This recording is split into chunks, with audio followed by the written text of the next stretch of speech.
네, 안녕하세요. 가정에서 함께하는 새벽 예배. 오늘은 2월 17일 토요일입니다. 우리 같이 또 주님 앞으로 나아가는 시간 되기를 원합니다. 찬송가 부르고 제가 기도하도록 하겠습니다. 오늘 찬송가는 338장 내 주를 가까이 하게 하면 338장 내 주를 가까이 하게 하면 함께 찬송하겠습니다.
하나님 아버지 감사합니다. 우리가 주님을 가까이 할 수 있는 이런 환경과 테크놀로지와 또 공동체를 허락해 주셔서 감사합니다. 오늘도 말씀을 가까이 함으로 인해 우리 하나님을 가까이 할 수 있는 시간 되게 하여 주시옵소서. 예수님의 이름으로 기도드립니다. 아멘. 오늘 하나님의 말씀은 욥기 14장 1절부터 22절입니다. 욥기 14장 1절부터 22절 우리 한 절씩 같이 보도록 하겠습니다. 제가 1절 먼저 읽겠습니다. 여인에게서 태어난 사람은 생애가 짧고 걱정이 가득하며 그는 꽃과 같이 자라나서 시들며 그림자같이 지나가며 머물지 아니하거늘 이와 같은 자를 주께서 눈여겨보시나이까. 나를 주 앞으로 이끌어서 재판하시나이까. 누가 깨끗한 것을 더러운 것 가운데에서 낼 수 있으리까 하나도 없나이다.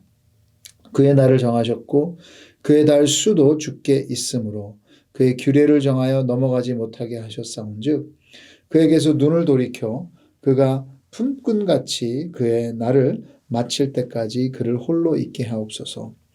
나무는 희망이 있나니 찍힐지라도 다시 움이 나서 연한 가지가 끊이지 아니하며 그 뿌리가 땅에서 늙고 줄기가 흙에서 죽을지라도 물 기운에 움이 돋고 가지가 뻗어서 새로 심은 것과 같거니와 장정이라도 죽으면 소멸되나니 인생이 숨을 거두면 그가 어디 있느냐. 물이 바다에서 줄어들고 강물이 잦아서 마름같이 사람이 누우면 다시 일어나지 못하고 하늘이 없어지기까지 눈을 뜨지 못하며 잠을 깨지 못하느니라. 주는 나를 수월에 감추시며 주의 진노를 돌이키실 때까지 나를 숨기시고 나를 위하여 규례를 정하시고 나를 기억하옵소서. 장정이라도 죽으면 어찌 다시 살리이까.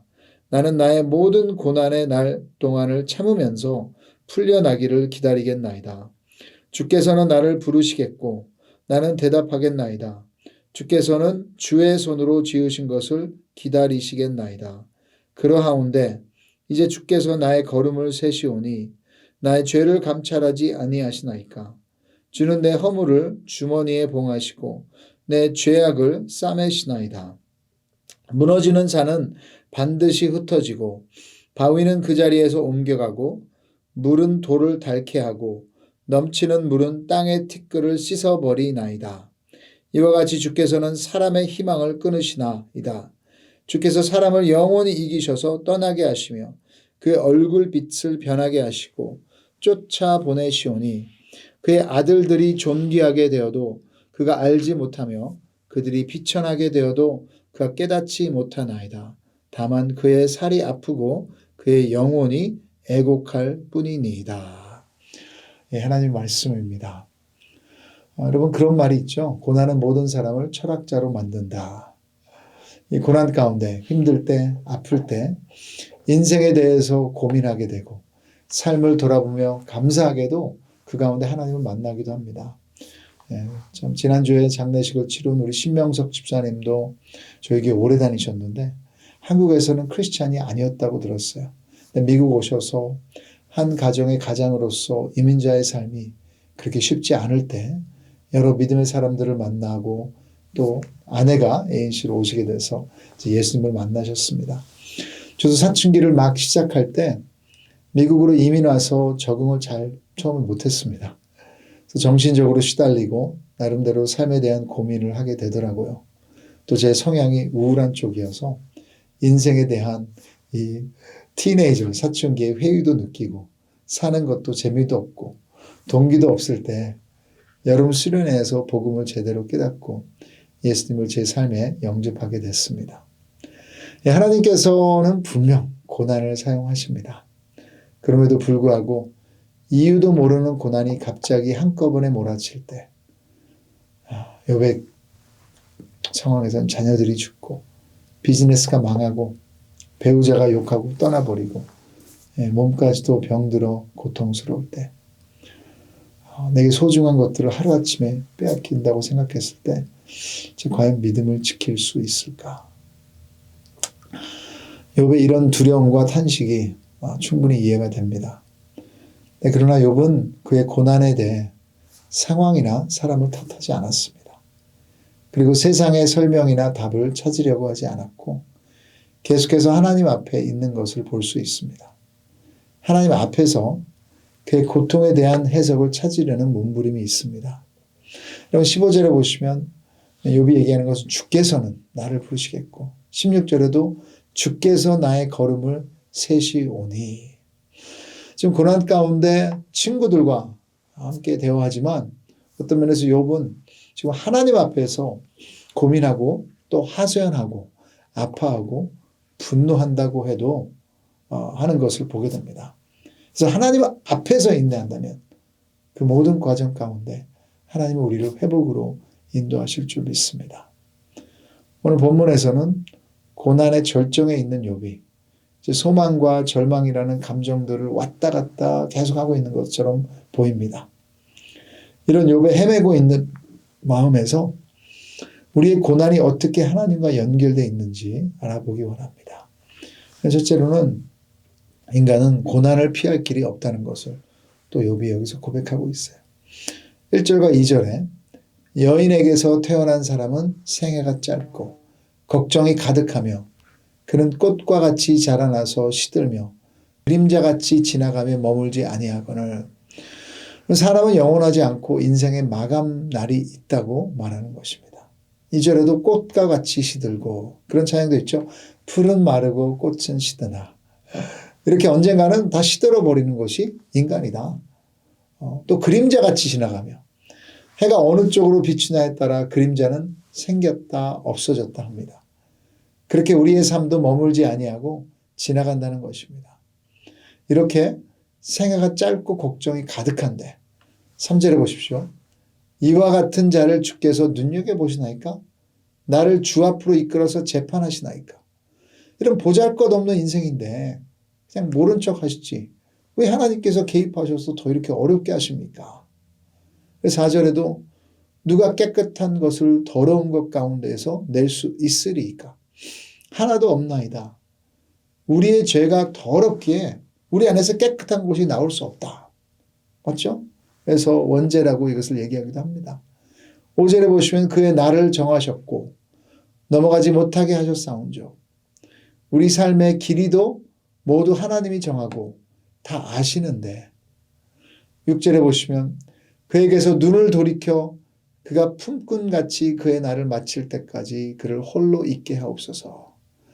그냥 품꾼같이 조용히 살다가 조용히 가는 의미 없는 삶을 살다 가게 하소서. 이 고통이 너무 힘드나이다 하고 지금 하소연하고 있는 것입니다. 아마도 욥은 이 하나님의 레이더망에 딱 걸려버린 마음일 것 같아요. 욥이 한 말들은 틀리지 않아요. 아무리 대단한 삶이라고 해도 하나님이 정하신 때에 가야 하고 아무리 의롭다 해도 하나님 앞에서는 깨끗할 수 없습니다. 이것이 사실입니다. 욥은 이 가운데도 하나님이 하나님이라고 인정하는 것이에요. 그러나 자녀가 가끔 부모의 사랑의 간섭을 피하고 싶듯이 욥은 하나님이 모른 척 하시면 어쩌면 이 고통이 그냥 지나가지 않을까라고 믿고 싶은 것 같습니다. 하지만 그렇지 않습니다. 어떤 고난과 재난 가운데도 이 하나님의 레이더망에 있는 것이 가장 안전한 곳인 줄 믿으시기 바랍니다. 인간은 고난을 피할 길이 없습니다. 감사하게도 예수님 안에서 우리는 하나님을 피할 길이 없다는 것입니다. 그래서 여러분 그것이 하나님의 시선을 받고 있기에 하나님의 사랑을 끊을 수 없는 것. 어떤 것들 어떤 고난도 그 사랑을 끊을 수 없다는 것 믿으시기 바랍니다. 둘째로 오늘 본문에서는 인간은 죽음을 도망칠 수 없습니다. 7절부터 12절에 한번 보시죠. 나무는 희망이 있나니 찍힐지라도 다시 움이 나서 연한 가지가 끊이지 아니하며 그 뿌리가 땅에서 늙고 줄기가 흙에서 죽을지라도 물기운에 움이 돋고 가지가 뻗어서 새로 심은 것과 같거니와 장정이라도 죽으면 소멸되나니 인생이 숨을 거두면 그가 어디 있느냐. 물이 바다에서 줄어들고 강물이 잦아서 마름같이 사람이 누우면 다시 일어나지 못하고 하늘이 없어지기까지 눈을 뜨지 못하면 잠을 깨지 못하느니라. 욥은 인간의 생명은 나무보다도 연약하다고 말하는 것입니다. 나무는 이런 구루터기 다시 물을 주고 하면 가지가 나올 수도 있다는 것입니다. 근데 인간은 아무리 힘센 장정이라도 죽으면 끝이다. 죽은 것이 무엇이냐고요? 12절에 잠을 깨지 못하느니라. 우리가 오늘 이 아침에 잠에서 깨었기에 오늘 여기 살아 있습니다. 잠에서 깨지 못하면 죽은 것입니다. 욥은 나무는 다시 살아나는 소망이 있다. 하지만 인간은 한번 죽으면 끝이다. 하며 바다에서 증발하는 물, 메마르는 강물과 같다고 죽음에 대한 절망을 한탄합니다. 네, 여러분 좀 우울하시죠? 믿음의 사람들도 이것을 부인하지 않습니다. 근데 죽음이라는 나쁜 소식을 알아야만 진짜 내 안에 답이 없다는 것을 깨닫게 되는 것입니다. 삶이라는 열차는 다 한 길로 향하고 있습니다. 낭떠러지예요. 거기에서 우리 모두의 인생은 브레이크가 망가진 열차인데 그냥 속도만 다를 뿐이에요. 어떤 인간의 노력도 하나님의 주권과 심판을 비켜갈 수 없습니다. 이 사실을 인정해야만 복음이 우리에게 좋은 소식이 되는 것입니다. 많은 사람들이 예수님이 십자가에서 죽은 사실을 부인하지 않는다고 하는데 복음을 받아들이지 못하는 이유는 내가 이렇게 멸망으로 향하고 있는 죄인이라는 사실을 믿지 못해서라고 합니다. 성경은 분명히 모든 사람이 죄를 범하였음에 하나님의 영광에 이르지 못하더니 로마서 3장 23절 그리고 분명히 죄의 삭은 사망이라고 했습니다. 그래서 그럼 세 번째 오직 하나님만이 부활을 가능하게 하신다는 것이에요. 13절부터 15절 같이 한번 읽어보실까요? 주는 나를 스올에 감추시며 주의 진노를 돌이키실 때까지 나를 숨기시고 나를 위하여 규례를 정하시고 나를 기억하소서. 장정이라도 죽으면 어찌 다시 살리이까? 나는 나의 모든 고난의 날 동안을 참으면서 풀려나기를 기다리겠나이다. 주께서는 나를 부르시겠고 나는 대답하겠나이다. 주께서는 주의 손으로 지으신 것을 기다리시겠나이다. 많은 학자들이 욥기가 가장 오래된 책 중에 이라고 하는데요. 아마도 그 당시에는 부활, 죽음 뒤의 삶에 대한 신학이 제대로 정리가 안 됐을 것입니다. 그런데 오늘 본문에서 절망 가운데 욥이 붙잡는 단 한 나의 소망은 내가 수월, 이제 죽음이죠. 지옥입니다. 그 죽음 뒤에도 하나님이 나를 살리실 수 있다는 거예요. 죽음 뒤를 말하는 게 이제 수월인데 그 뒤에도 하나님이 감추시고 숨기시고 그럼 14절에 장정이라도 다 죽지만 나는 풀려나기를 기다리겠다. 15절에 주께서는 나를 그 가운데 부르시겠고 나는 대답하겠나이다 하며 한 가닥의 소망을 선포합니다. 오직 하나님만이 나를 회복시킬 수 있는 분이시다. 죽음 다음에도 나를 살릴 수 있다. 그럼 16절 17절에 그러하온데 이제 주께서 나의 걸음을 세시오니 나의 죄를 감찰하지 아니하시나이까. 주는 내 허물을 주머니에 봉하시고 내 죄악은 싸매시나이다. 하나님은 나의 죄와 허물까지도 덮으시는 분이시다. 어떻게 보면 죄숙함과 부활을 가리키는 첫 번째 신학적인 구절이라고 할 수 있습니다. 절망 속에서도 붙잡을 수 있는 이 소망, 이것이 믿는 자와 안 믿는 자들의 차이입니다. 믿는 자들도 죽음 앞에서 두려워요. 슬픕니다. 이 세상을 살아가는 모든 이들의 현실입니다. 하지만 믿는 자들에게는 그 죽음이 가장 큰 두려움이 아닙니다. 왜냐하면 죽음 후의 삶에 대한 하나님이 주신 약속이 있기 때문입니다. 그래서 로마서 6장 23절에 죄의 삭은 사망이요 하나님의 은혜는 그리스도 예수 우리 주 안에 있는 영생이니라. 죽음 후에 오는 부활의 삶이 예수 그리스도를 통해 약속되었고 보장되어 있는 줄 믿습니다. 그래서 고린도전서 15장 16절부터 19절 만일 죽은 자가 다시 살아나는 일이 없으면 그리스도도 다시 살아나신 일이 없었을 터예요. 그리스도께서 다시 살아나신 일이 없으면 너의 믿음도 헛되고 너희가 여전히 죄 가운데 있을 것이요. 또한 그리스도 안에서 잠자는 자도 망하였으니 만약 그리스도 안에서 우리가 바라는 것이 다만 이 세상의 삶뿐이면 모든 사람 가운데 우리가 더욱 불쌍한 자이리라. 예수님의 부활을 믿는다면 고난 가운데도 죽음 앞에서도 믿음을 지킬 수 있는 줄 믿습니다.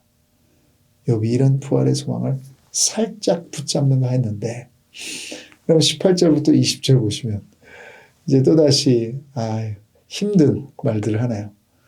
무너지는 산은 반드시 흩어지고 바위는 그 자리에서 옮겨가고 물은 돌을 닳게 하고 넘치는 물은 땅의 티끌을 씻어버리나이다. 이와 같이 주께서는 사람의 희망을 끊으시나이다. 주께서 사람을 영원히 이기셔서 떠나게 하시며 그 얼굴 빛을 변하게 하시고 쫓아보내시오니. 그래서 산이 무너져 흩어지고 바위는 닳아 티끌같이 없어지듯이 나는 하나님의 심판을 피해갈 수 없다. 그리고 마지막 22절에 다만 그의 살이 아프고 그의 영혼이 애곡할 뿐이니이다. 지금 욥이 놓여진 상황을 얘기하고 있어요. 몸도 아프고 마음도 너무 괴롭고 욥을 응원하는 마음에서 참 안타깝습니다. 우리도 그렇고 우리가 함께 믿음 생활하는 형제 자매들도 고난 가운데 이렇게 절망과 소망 사이를 왔다 갔다 할 때가 있습니다. 인간이기에 흔들리는 것이 당연합니다. 그래서 고난 가운데 감정에 의지하시면 안 돼요. 여러분. 편견을 가지고 혹시라도 위로하시면 안 됩니다. 하나님께서는 상한 갈대를 꺾지 않으시고 꺼져가는 심지를 끄지 않으신다고 하셨습니다. 이제 욥기를 계속 읽어나가면서 하나님이 욥 앞에 나타나실 거예요. 우리에게도 하나님은 자신을 예수 그리스도에 나타나셨습니다. 어떤 면에서 우리가 더욱더 복받은 것이 욥이 희미하게 바랬던 부활과 복음을 우리는 신약을 통해서 확실하게 예수 그리스도를 알게 된 사람들이잖아요. 얼마나 감사합니까? 그러게 여러분, 오늘 어떤 고난 가운데도 우리의 감정이 어떠할지라도 사람들의 위로가 때로는 오히려 상처를 주더라도 예수님이신 산소망을 붙잡을 수 있다는 것을 믿으시기 바랍니다. 이 부활의 소망만이 우리가 피할 수 없는 고난 가운데 도망칠 수 없는 죽음 앞에서도 오늘 우리를 서게 하게 될 줄 믿으시는 여러분 되기를 바랍니다.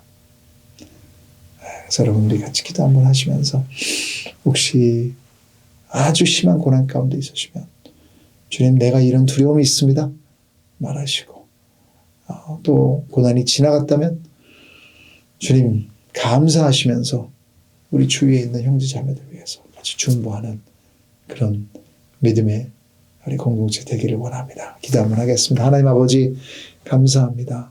참 욥의 이 너무나도 고통 가운데 주님 앞에 고백하는 이 말들이 남의 말 같지가 않을 때가 많습니다.